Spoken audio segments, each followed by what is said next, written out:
Iyon na nga, nasa kalsada na naman kami. Kami may pupuntahan lang din sa may Moncton. At bago kami pumunta sa aming destinasyon, kami kakain muna din BBQ chicken, Korean fried chicken. Isa rin sa aming binabalikan din sadya. Ay sadya namang napakasarap ng chicken wings din Napakaaliwalas at napakalawak ng kanilang restaurant. At meron din ng bar. Kung gusto nyo mag-inom ay pwede. Ari naman ang kanilang menu. Meron din mga french fries. At syempre meron din ng manok. Ay gintong-ginto Meron sila diyang iba't ibang flavor ng manok. Mayroong boneless wings at merong regular wings. Meron din diyang mga soup at saka yung mayroong kanin. Abay meron din pala din ng burger. Nga ngayon ko nakita. At meron din diyang kaunting dessert. Kayo nang pumili. At iyan na nga, dumating na ng aming order. Anong bilis? Umorder kami ng chiseling chicken wings, honey garlic wings, at saka aring french fries with secret sauce daw. Pag kami na pa rin ari laging in-order namin. Lalo na ang may cheese na ay napakasarap. Ay syempre, lagi namin kasamang napakaganda naming baby. Talaga namang manang-mana sa daday. I-try nyo din na rin french fries nilang aray na may secret sauce. Ay napakasarap sadya. Ay siya, sige, ako kakain muna.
Mayroon din palang garnay, pickled radish, pantanggal umay.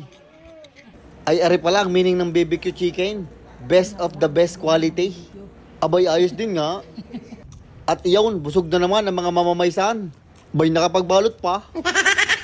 At pagkatapos namin mananghalian doon sa Manukan, edi kami tumungo na sa aming pupuntahan. Dini yon sa airport at ako aalis na. Uuwi muna ako ng Pinas. Joke lang at wala pala akong mamasahay. Ang aalay sa Yare, si Ate Cam, uuwi na ng Pinas. Sana all uuwi.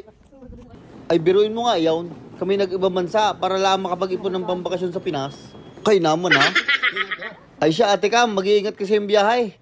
Huwag kang tutulog-tulog at baka makalampas. At nung kami nakapaghatid, syempre, hindi pwedeng mawawala ang milk tea. At ang iyak ng aking anak. Abay, may kalayuan din aray. 1 oras at 18 minutos ang aming biyahe. Ay siya, ipanaw, hanggang din na lang tayo. Maraming salamat at pagka isang araw na ulit tayo magpangipangita. Mag-iingat ho kayo palagi.